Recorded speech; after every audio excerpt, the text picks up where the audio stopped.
La producción de Otra Mañana se comunica con el nuevo Motorola Edge 40 Neo, disponible en el color del año, Peach Fuzz. Hello, Moto.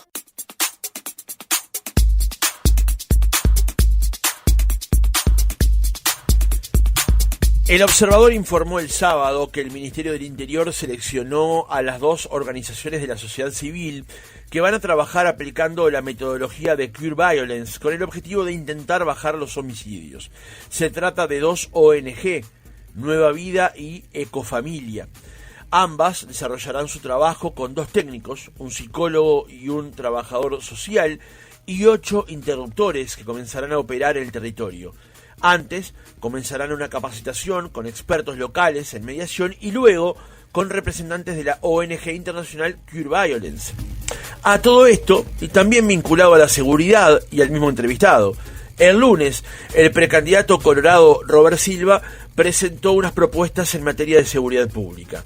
Las mismas van desde la creación de un comando de seguridad integral hasta la creación de tribunales de tratamiento de drogas, pasando por la aplicación de concursos para seleccionar autoridades en materia carcelaria.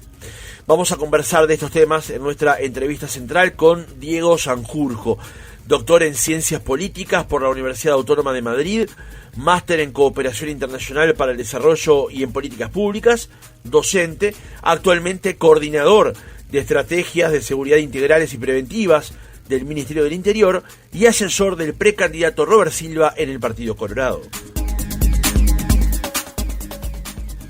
Sanjurjo, ¿cómo le va? Buenos días, gracias por acompañarnos. Buenos días, ¿cómo están? Gusto. Muy bien. Para conversar, Sanjurjo, sobre el primero de los temas que planteábamos en la presentación del reportaje, según la web de Cure Violence, esta iniciativa ayuda a las comunidades a implementar programas de prevención de la violencia que sean eficaces para reducir significativamente justamente la violencia.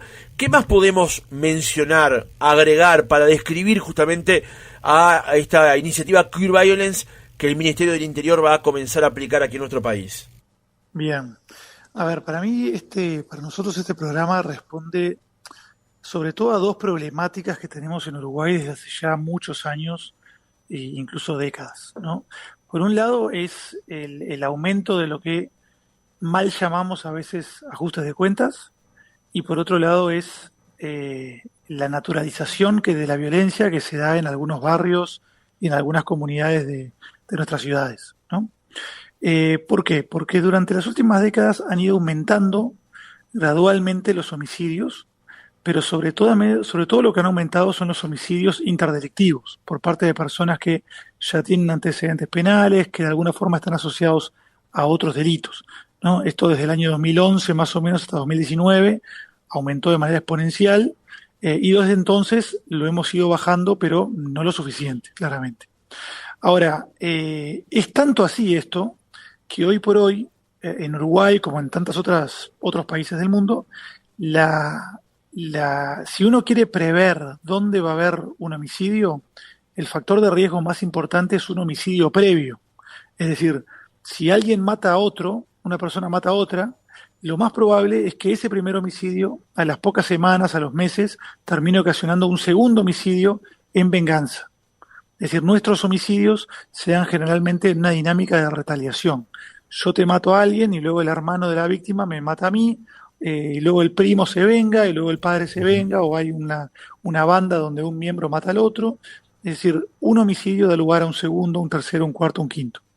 Por eso es que hace ya varias décadas este programa internacional Cure Violence empezó a funcionar en varias ciudades del mundo con mucho éxito, porque su metodología lo que busca es interrumpir esas dinámicas de retaliación. Es decir, cuando hay un homicidio, cuando hay un tiroteo, cuando hay un lesionado grave, ahí se activa el programa y lo que se busca es mediar entre las partes o hablar entre las partes para que esa primera violencia no termine dando lugar a una segunda violencia o a una tercera, ¿no? Y eso termina haciendo que se pueda prever o prevenir un segundo homicidio, pero luego también un tercero, un cuarto, un quinto. Entonces son programas que se han implementado. Primero empezaron implementándose en Estados Unidos en la década del 90, pero ya en los 2000 da el salto a América Latina y hoy por hoy han trabajado en más de 100 ciudades del mundo, incluyendo ciudades de El Salvador, de Honduras, de Brasil, de Colombia, en Afganistán, en Irak, en África, es decir, en una cantidad de países y ciudades mucho más violentas que la nuestra y con una delincuencia mucho más organizada que la nuestra. Ajá, ajá. Entonces, bueno, empezamos a hablar con ellos hace ya unos 2 años. Estuvieron acá hace unos 7 meses más o menos, vino toda una misión, hizo todo un análisis de prefactibilidad para ver si se podía adaptar la metodología de trabajo de ellos a la cultura nuestra y a nuestro contexto y a los contextos, sobre todo de los barrios más conflictivos que tenemos en Montevideo. Y por suerte el resultado fue muy bueno, es decir, dijeron que Montevideo se prestaba muy bien para un programa de este tipo. Entonces, bueno, ahí empezamos todo un trabajo con el BID, con ellos, para, bueno, empezar un programa de este tipo. Y el 1 de abril, hace 2 días, justamente, bueno, entraron en vigencia, digamos, los contratos de estas 2 ONGs que, como usted bien dijo, van a implementar este programa en el terreno en 2 grandes zonas de Montevideo, ¿no?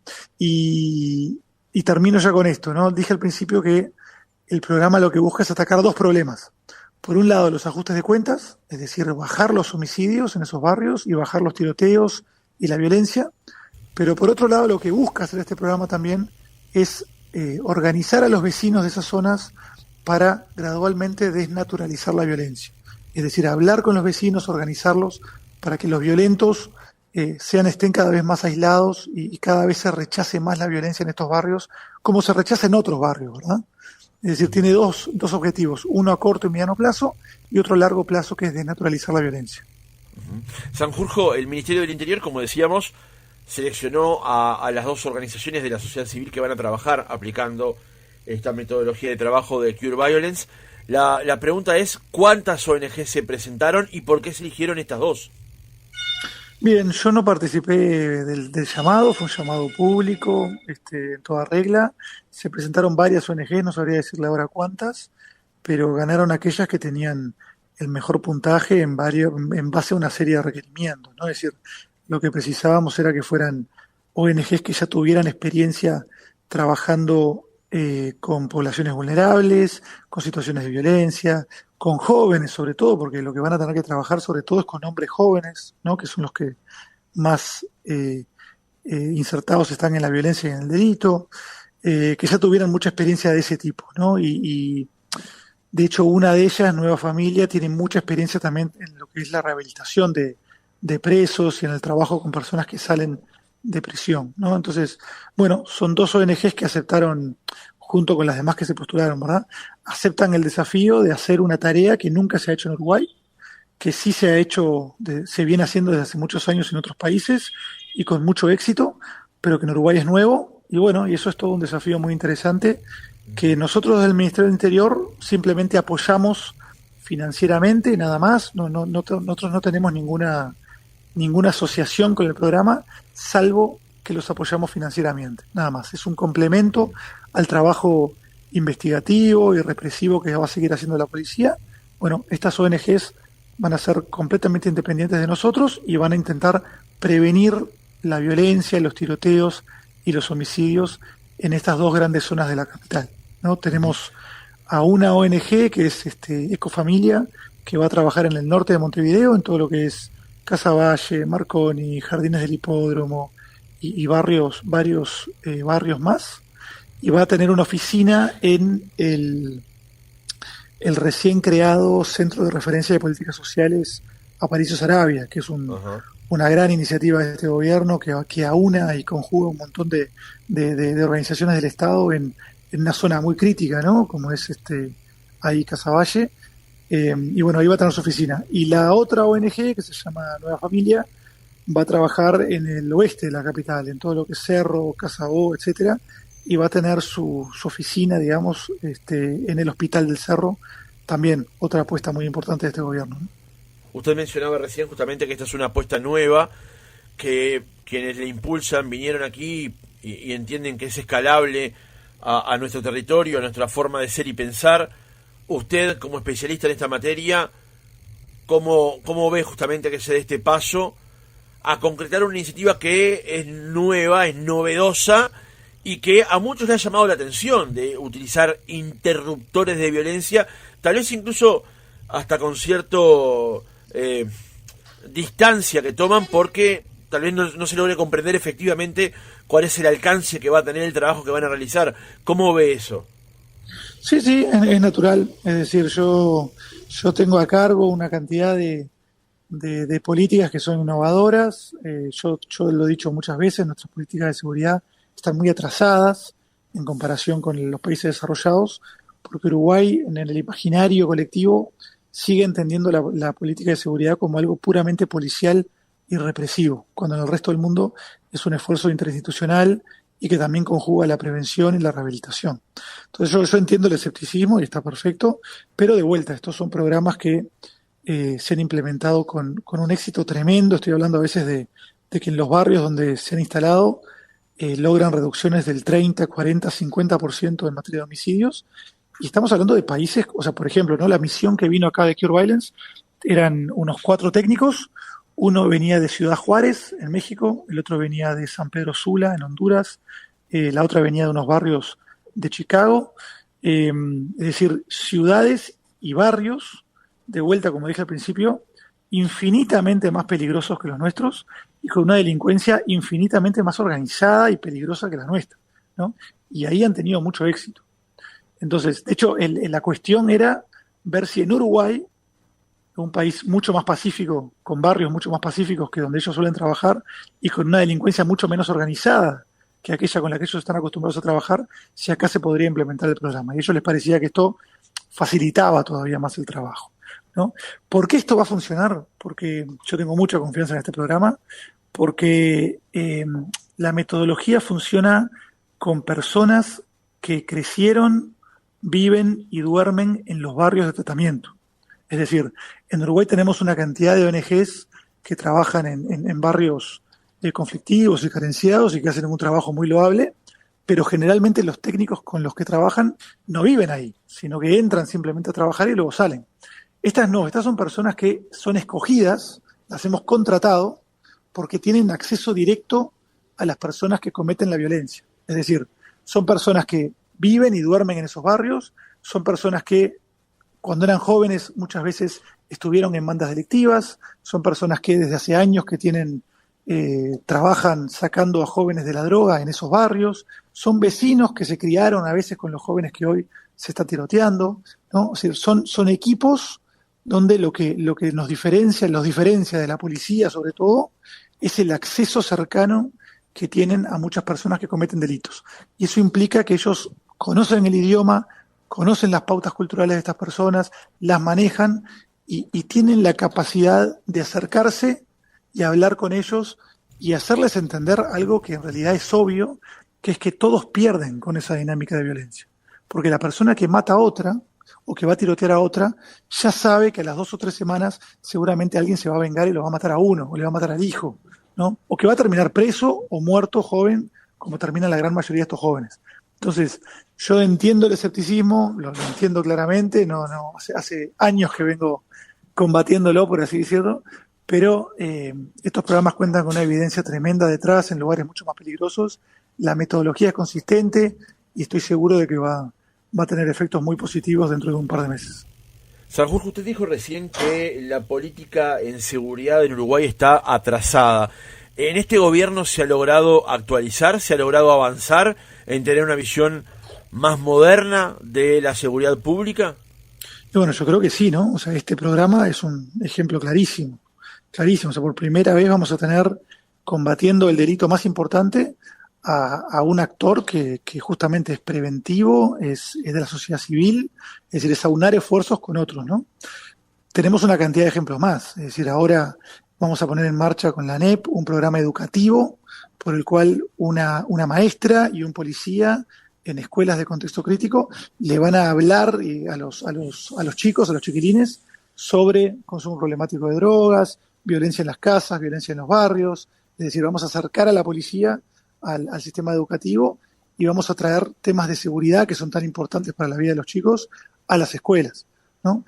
Vamos a poner en marcha ahora un programa de tratamiento de adicciones en el COMCAR. Por primera vez vamos a tener, digamos, una clínica de tratamiento de adicciones en cárceles, ¿no? Y eso es todo un esfuerzo interinstitucional con ACE, con INEFOP, con la ANEP, con una cantidad de actores que no están acostumbrados tradicionalmente a trabajar en estos temas, pero que es un esfuerzo que hay que dar, porque es así como se hacen las políticas modernas, ¿no? De forma integral, interinstitucional, y todos intentando bajar la reincidencia, bajar el delito, porque al fin y al cabo le ponemos toda la responsabilidad a la policía, que no tiene ninguna responsabilidad y ninguna culpa de los problemas de drogadicción, de los problemas de desempleo, de los problemas de educación, que sin embargo terminan siendo la causa de los delitos que luego la responsabilizamos a ella porque suceden, ¿no?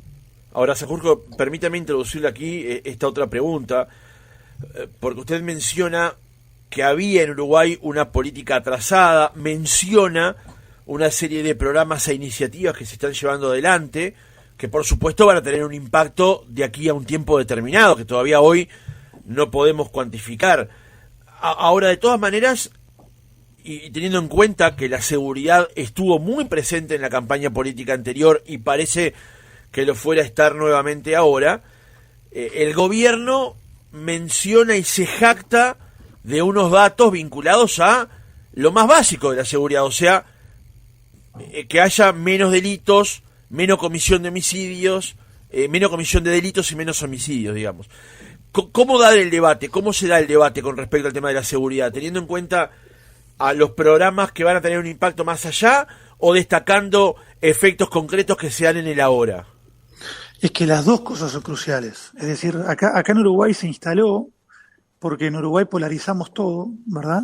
Se instaló esta noción de que la izquierda solamente previene el delito y rechaza a la policía y rechaza la seguridad, ¿no? Y que la derecha considera que la prevención es una cosa que no sirve para nada y a largo plazo y que no hay que hacerla. Ambas posiciones son equivocadas, obviamente. O sea, una política de seguridad moderna conjuga la prevención con la represión. Y la policía, su trabajo central es reprimir, investigar y reprimir, y está perfecto que lo haga, ¿no? El tema es que toda esa otra pata tenemos que fortalecerla porque está en pañales, la parte preventiva, la parte integral. Entonces, si los logros que ahora los comentamos, que son muy importantes que ha tenido este gobierno en materia de seguridad, los consiguió sobre todo porque reforzamos fuertemente todo lo que tiene que ver la pata investigativa y represiva de la policía. Es decir, por decir algo, incorporamos a más de 3.000 efectivos, compramos más de 1.600 vehículos, 7.000 cámaras de videovigilancia para todo el país, 19.000 chalecos antibalas, bueno, ni hablar de armamento y munición, etcétera, etcétera, ¿verdad? Es decir, ese resultado, junto con una muy buena gestión, es la que ha logrado que la mayoría de los delitos haya bajado año a año de manera considerable, lo cual supone un logro enorme, porque es la primera vez desde que tenemos registro, la primera vez desde la vuelta a la democracia, que un gobierno logra bajar la mayoría de los delitos. Desde la vuelta a la democracia hasta el año 2019, todos los delitos habían aumentado sin parar, sobre todo durante el año, como dije antes, del 2011 al 2019. Ahí hubo un aumento radical y exponencial. Pero los gobiernos anteriores, de todos los palos, también habían tenido aumentos graduales de todos los delitos. Por primera vez en 2020 eso se cambia y tenemos hasta ahora una bajada de casi el 30% de las rapiñas, 30% de los hurtos, 50% del abigeato. Ahora tenemos un problema que no es menor, es muy importante, que son los homicidios, que logramos parar la crecida que venía ya de hace 10 años, la paramos, hemos bajado un poco con relación a 2019, pero sigue estando alto, tenemos una tasa de homicidios alta. Y por eso, ahora en 2023, pusimos en marcha una cantidad de medidas que están específicamente diseñadas para bajar los homicidios, y una de ellas es justamente el programa Barrios Sin Violencia, que sí, como usted dice, las medidas preventivas suelen tener efecto también en largo plazo. Pero este programa en específico, yo confío, ojalá no me equivoque, pero yo confío que quizá en 3 meses ya pueda mostrar resultados. Bien, seguramente en 3 meses lo volvamos a convocar, pero insisto con la pregunta anterior y le agrego otro aspecto. Usted que entiende, por ejemplo, ahora el ministro Martinelli habla de un enfoque dual, ¿no? Un enfoque que tiene que ver con la prevención y un enfoque que tiene que ver con la represión al delito. Pero da la eso que impresión yo de que... mencioné, ¿no? El enfoque dual es la idea de que Exacto. no es prevención o represión, sino que son ambas cosas. Exactamente, pero la pregunta que apuntaba Sanjurjo es que no es el mismo discurso que tuvo el ministro Heber y parece que es aún más distante del discurso que tenía el ministro Larrañaga. O sea, en el mismo gobierno, ¿en qué momento empezó a cuajar esta idea del enfoque dual entonces? Mire, yo creo, perdón que tengo acá unas obras acá en el ministerio. No hay problema. Yo creo que esto empieza a darse sobre todo después de la pandemia. Es decir, cuando tuvimos la pandemia, todos los delitos bajaron de manera muy significativa, incluyendo los homicidios, y eso, claro, tuvo un efecto muy perjudicial, que fue que no nos permitía analizar si ese descenso se debía a nuestra gestión o no. Y una vez que pasó la pandemia, nos tuvimos que reposicionar totalmente y por suerte logramos que los demás delitos los logramos controlar, digamos, y logramos que siguieran bajando, pero los homicidios volvieron de vuelta a subir, ¿no? Y fue ahí ya en ese momento estaba Heber al mando, después del fallecimiento de Larrañaga, que él, bueno, me dijo, mirá, yo entiendo también que la seguridad pública tenemos que hacerla como la hacen los países desarrollados, como yo le venía diciendo que tenía que hacerse, ¿verdad? Y es ahí que gradualmente empieza a darse ese cambio, que bueno, que es un aprendizaje para todo el mundo, de que bueno, la seguridad no puede concebirse únicamente como algo reactivo, ¿no? Donde nosotros reaccionamos al delito. Tenemos que prevenirlo también. Y nosotros tenemos que dar el puntapié porque al final, en Uruguay, somos los responsables de la seguridad pública y por eso tenemos que aunar esfuerzos con otros organismos del Estado para trabajar y fortalecer esa pata preventiva. Entonces yo creo que creo que lo hemos logrado bastante bien, pero todavía hay mucho por hacer, ¿no? Y por eso también en las 20 propuestas de seguridad que hemos planteado el otro día con Robert Silva, ese salto cualitativo lo planteamos también, ¿no? Es decir, profundizar mucho más, con medidas mucho más ambiciosas, este comienzo del enfoque dual que empezamos con este gobierno. Avanzo hacia ahí justamente, Sanjurjo, pero quiero ir por partes.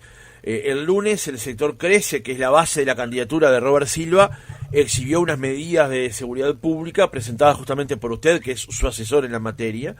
En el documento hay una afirmación con la que comienza justamente la presentación. Allí se dice que en Uruguay viene aumentando gradualmente sus tasas delictivas desde la vuelta a la democracia, con un crecimiento acelerado de los homicidios desde el año 2011, pero que en el actual gobierno se logró cambiar esa tendencia y reducir la mayor parte de los delitos de manera constante y significativa.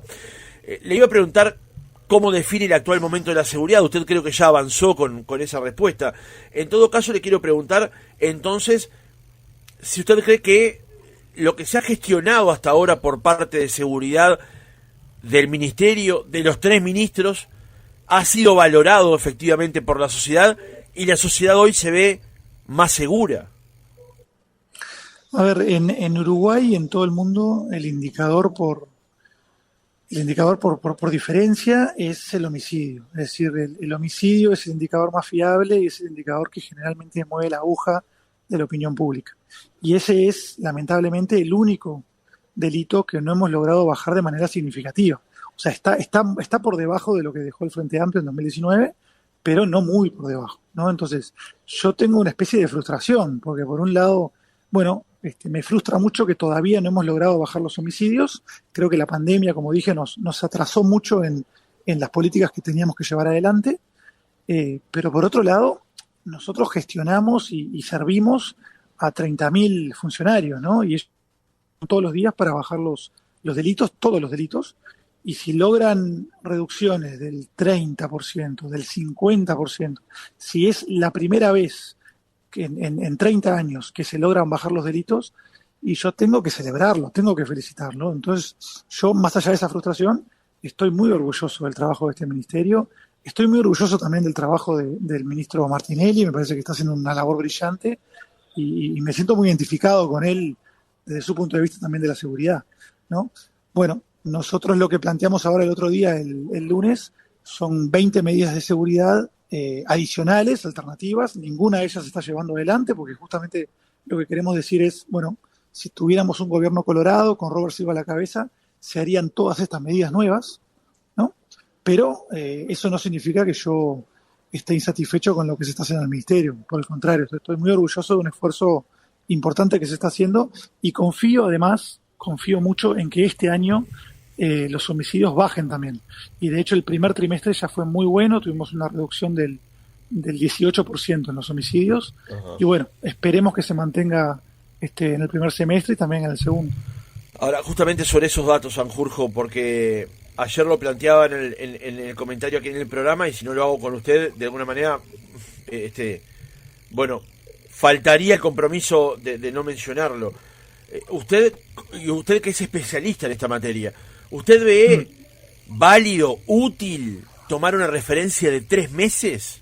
O sea, ¿qué nos puede decir 3 meses de ahora con respecto a 3 meses del año pasado, teniendo en cuenta que hay cambios, que hay circunstancias que varían, digamos? ¿Es una referencia útil tomar los primeros 3 meses del año? Depende de a qué llamamos útil. O sea, para nosotros aquí adentro de uso interno, todos los días los datos son importantes porque cambiamos todos los operativos en base a los datos diarios, ¿no? Yo creo que para la opinión pública, dado que es un tema que está siempre en la palestra, que todo el mundo está discutiendo, bueno, el ver que nosotros implementamos una cantidad de medidas nuevas al final del año pasado, porque acuérdese que cambiamos toda la forma en la que se investigan los homicidios, creamos un departamento específico de homicidios que trabaja ahora sostenidamente con los fiscales, y además estamos poniendo en marcha el programa Barrios sin Violencia, y también pusimos en funcionamiento casi 2.000 cámaras de videovigilancia en las zonas más conflictivas. Dado que hicimos todo eso a finales de año, y dado que el tema siempre está en discusión, bueno, creo que no viene mal mostrar que estos primeros 3 meses a nosotros nos sugieren que vamos por el lado correcto, ¿no? Que las medidas están siendo positivas. Pero también entiendo válida la crítica que usted dice. Sin duda que para evaluar una gestión o para evaluar algo, 3 meses es muy poco tiempo, sin duda. Sí, de hecho lo mío no fue una crítica, fue una pregunta, pero me da la impresión de que para ver una película tal vez 3 meses no termine siendo lo suficientemente descriptivo como para mencionarlo, digamos. De hecho, hay veces que el Ministerio presenta datos de 3 meses, después de 6, después obviamente la presentación de todos los años, entonces un poco confunde, o me confundió personalmente, el hecho de ver una información con respecto a 3 meses. Avanzo sobre generalmente este gobierno desde 2020 siempre presenta cada 3 meses los datos y luego cada 6 meses hace un informe público. No, o sea, esa siempre es la política. Luego otro tema es si es útil para la opinión pública tenerlo cada 3 meses, pero nosotros tenemos el compromiso de hacer eso.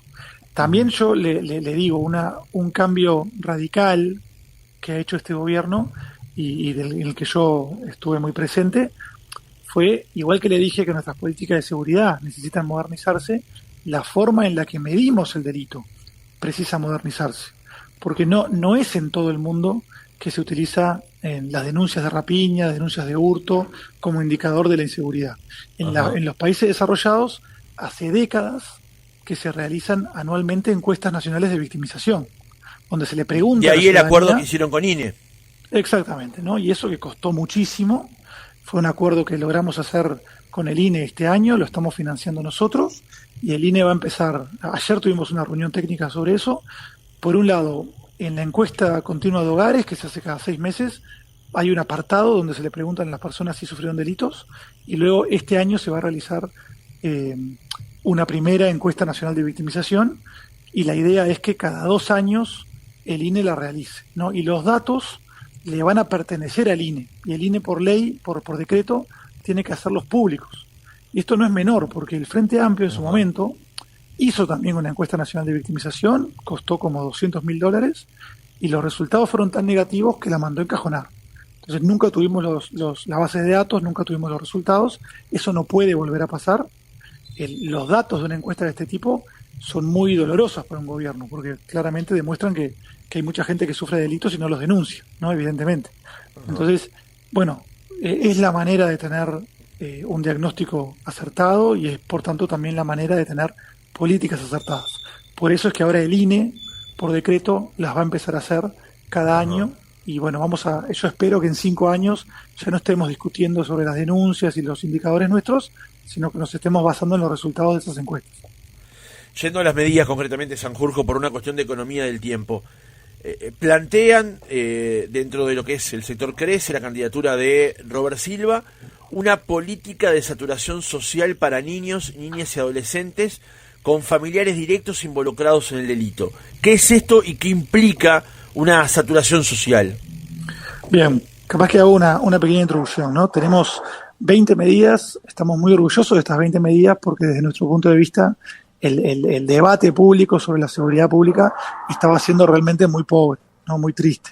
O sea, tenemos el mayor problema de la ciudadanía y del otro lado tenemos programas partidarios que son puras vaguedades sin ninguna propuesta o que tiran propuestas al aire que todos sabemos que no van a cambiar la aguja, ¿no? Entonces, acá hay 20 propuestas que van desde la prevención hasta la represión y también la rehabilitación, es decir, pasa por todo el espectro. Esa política que usted propone en particular es una política que nos parece fundamental del lado preventivo, que es que hoy por hoy lo que sabemos es que las personas que son más propensas a cometer delitos son aquellas que tuvieron padres que estaban también asociadas al delito. Es decir, ahí la probabilidad de que una persona termine cometiendo un delito también es de casi el 90%.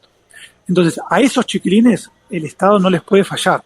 Por eso lo que proponemos es que todo el Estado tiene que caerle encima a esos niños y adolescentes para evitar que una vez que sus padres caen presos, ese chiquilín no le puede faltar todas las comidas, no puede dejar la escuela, no puede caer en la drogadicción, no puede empezar a trabajar en la boca. O sea, el Estado entero tiene que estar alrededor de ese chiquilín, ¿no? Tenemos otra medida preventiva que es asegurar las escuelas de contexto crítico. O sea, las escuelas de contexto crítico y los liceos de contexto crítico tienen que ser los lugares más seguros de todos los barrios, ¿no? Entonces, en esas escuelas vamos a poner equipos policiales permanentes, vamos a poner controles de acceso, videovigilancia, de tal manera que los chiquilines quieran estar en esas escuelas porque es donde más seguros se sienten, ¿no? Todo esto porque quienes apoyamos a Robert Silva entendemos que la seguridad es fundamental, pero si no tenemos una educación de calidad, entonces nunca vamos a poder dar el salto al desarrollo, ¿no? Uh-huh. Otra medida, Sanjurjo, tiene que ver con una lucha frontal contra el crimen organizado y el lavado de activos, que implica, entre otras cosas, según el documento, un blindaje del puerto de Montevideo con apoyo militar y un sistema de control público-privado. ¿Qué significa? ¿Qué implica blindar el puerto de Montevideo?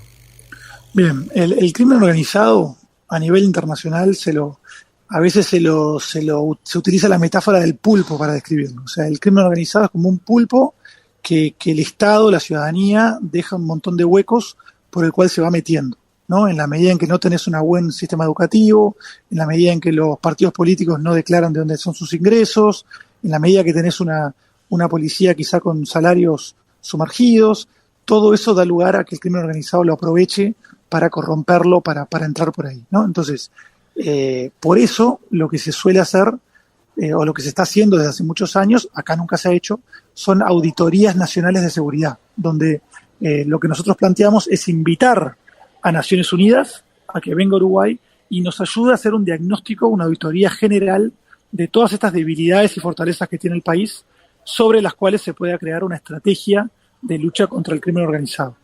Y una parte central de esto, como usted bien dijo, es el puerto de Montevideo.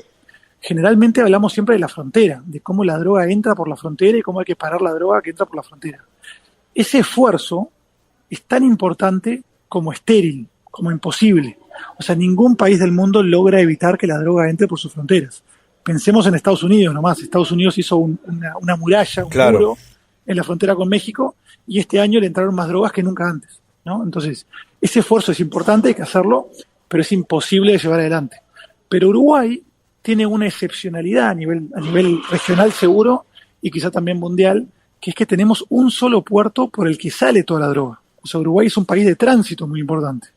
Entonces, lo que nosotros decimos es que si nosotros logramos evitar que Uruguay sea un país de tránsito, como lo fue siempre históricamente, entonces capaz que también lo que logramos es que la droga quede en Montevideo, porque el mercado de drogas en Uruguay es muy pequeño, es tan pequeño que a veces económicamente no le vale la pena a los narcotraficantes traer la droga hasta acá. La droga queda acá porque pasa por el puerto y se da como forma de pago para ese tránsito. Entonces, tenemos que poner todo en el puerto. Y ahí lo que planteamos es blindar el puerto con ayuda de la Armada, con ayuda de soldados si es necesario, y con un sistema nuevo de lo que se llama puertos inteligentes, donde hay una especie de sistema público-privado donde se le da incentivos y sanciones a las empresas para que colaboren con la seguridad y colaboren con los controles, ¿no? Si logramos hacer eso, seguramente vamos a lograr también tener un efecto en los barrios, ¿no? Y todo esto también, todas las propuestas que parten de este programa, van a estar, digamos, el seguimiento de esas propuestas se va a hacer desde un comando de seguridad integral con Robert Silva a la cabeza. Es decir, a nosotros nos parece que para dar este salto de una seguridad puramente policial y represiva a una política de seguridad interinstitucional que combine una cantidad de actores haciendo un trabajo mucho más interesante, esto tiene que estar, esa mesa tiene que estar en presidencia, y Robert Silva desde el primer día dijo: yo quiero estar sentado en esa mesa, no porque él vaya a aportar algo en materia de seguridad, sino porque él quiere asegurarse de que todos los ministros, todos los que van a estar ahí, van a hacer su parte, y esto vaya a ser algo que funcione realmente y sea efectivo, ¿no? Otra serie de medidas que nos parece fundamental es todo el capítulo de profesionalización policial, ¿no? Si nosotros tenemos una policía de la cual creo que tenemos que estar bastante orgullosos, la ciudadanía confía en la policía, creo que tenemos la mejor policía de la región, pero sin embargo sabemos que hay mucho camino por recorrer. Y eso tiene que ver sobre todo con que el personal subalterno, que vendría a ser el 90 y pico % de la fuerza, tiene requerimientos de entrada muy bajos, tiene una capacitación que es bastante menor, y también tiene unos salarios que están muy sumergidos.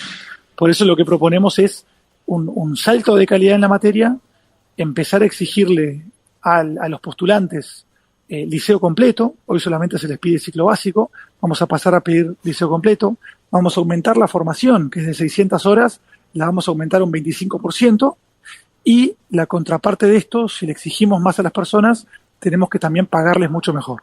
Por eso lo que planteamos es un aumento bastante importante de los salarios para todo el personal ejecutivo, según las necesidades, por supuesto, pero que termine llegando en algún momento a más o menos el 50%.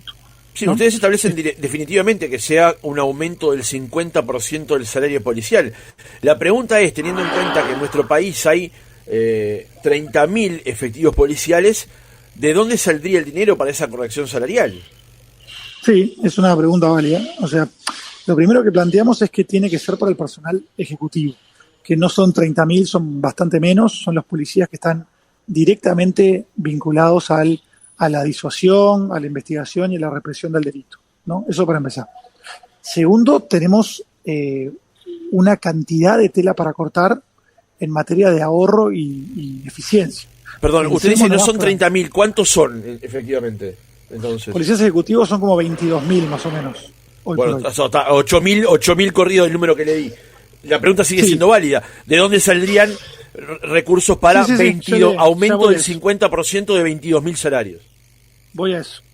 Por un lado, lo que planteamos es si usted lee el programa, lo primero que planteamos es invitar a la Oficina Nacional de Servicio Civil a venir al Ministerio del Interior y a plantearnos cómo se puede hacer una reestructura, una reforma para lograr todos los cambios que queremos lograr y hacer mucho más eficiente el trabajo del Estado. O sea, todos sabemos que nuestro Estado es un elefante increíblemente lento e ineficiente, ¿no? Y lo que necesitamos es una voluntad política fuerte para cambiar muchas cosas. Pensemos, por ejemplo, que en el Ministerio del Interior hay mucha gente que no sabe esto, pero cada día hay miles de policías que están con licencia médica. Tenemos como 6.000 licencias médicas por mes. Es el ministerio con más licencias médicas. La mayoría de esas personas no tienen un problema médico, sino que están, abusando de un sistema de licencias que no tiene la capacidad de hacer ningún control, ¿no? Entonces, hay una cantidad de tela para cortar para ahorrar dinero. Pero por último, lo más importante es que acá hay un tema de voluntad política. A nosotros nos parece que los salarios policiales están sumergidos, no hacen que la carrera policial sea una carrera atractiva y profesional y desafiante como tiene que ser, como lo es en los países desarrollados, y por eso Robert Silva ha dicho, miren, me parece que tenemos que aumentar los salarios y punto, ya está. Entonces vamos a encontrar el dinero para hacerlo, igual que otros gobiernos en su momento también lo hicieron con otras profesiones, como pueden ser los maestros, los policías mismos en este gobierno tuvieron un aumento del 15%, nosotros planteamos que tiene que ser bastante mayor. Uh-huh. En el cierre, Sanjurjo, y nos quedan en el tintero varias propuestas que son muy interesantes. ¿Puedo mencionar una la entrevista que me parece A ver, ¿le puedo mencionar por una favor. que me parece la más importante? Sí, claro. Para nosotros hay un tema que en Uruguay nunca se trabajó bien y que es absolutamente fundamental, y es el uso problemático de drogas, ¿no? Es decir, en todo el país, a todos los lugares en los que vamos, las familias están devastadas porque si no tienen recursos no pueden ayudar a sus seres queridos que tienen un problema de adicciones. Por eso lo que planteamos es que esto no puede seguir así, se necesita un shock, y en ese sentido tenemos dos propuestas. Una es la creación de 30 centros de tratamiento en todo el país, es decir, tiene que haber por lo menos uno por departamento, y luego en algunos departamentos tiene que haber alguno más, ¿no? Igual que Robert Silva en su momento, nosotros planteamos la creación de escuelas de tiempo completo. Ahora lo que planteamos es, tenemos que tener más o menos 30 centros de tratamiento e internación para adicciones. Ajá. Y por otro lado, asociado a eso, una innovación muy importante que ya se hace en muchos otros países desde hace décadas, que son los tribunales de tratamiento de drogas, que eso es un cambio muy complejo para el sistema de justicia, donde básicamente lo que se busca es que aquellas personas que cometen delitos, y esos delitos no son violentos, por ejemplo el hurto de una moto, por decir algo, o el hurto de una bicicleta, y que a su vez ese delito lo cometen porque tienen un uso problemático de drogas, tienen adicciones, a esas personas el juez les va a dar la posibilidad de no ir a la cárcel siempre y cuando se comprometan con un programa de tratamiento. Y cada mes el juez, junto con el médico, van a ver si esa persona está cumpliendo el programa de tratamiento al que se comprometió. Y si no lo cumple, ahí sí va a prisión, ¿no? Pero es una forma de evitar lo que siempre pasa, que es que los adictos van a la cárcel y terminan saliendo con una adicción exacerbada y con mucho más violencia y mucha más voluntad para delinquir de la que tenían cuando entraron, ¿no? Sí, ese era uno de los temas que quedaba justamente en el tintero. El otro tiene que ver con la creación del Ministerio de Justicia, que hay que lograr separar lo que sería la eventual creación o su eventual creación de lo que fue el Ministerio de Justicia de la dictadura, pero eso lo dejamos para otro reportaje. Quería cerrar con esto, Sanjurjo.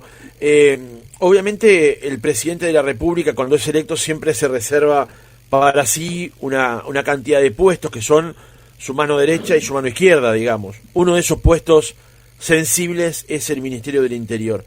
En el eventual caso, teniendo en cuenta las derivaciones políticas que pueden llegar a ocurrir, por supuesto, ¿usted estaría dispuesto a ser ministro del Interior? ¿Aceptaría ese desafío? Mire, esa pregunta, la pregunta de quién van a poner ese puesto sería para Robert Silva, ¿no? No, la pregunta que yo le hice es si usted estaría dispuesto. Sí. La pregunta fue esa. Yo me he formado toda la vida. Cuando era chico quería ser policía.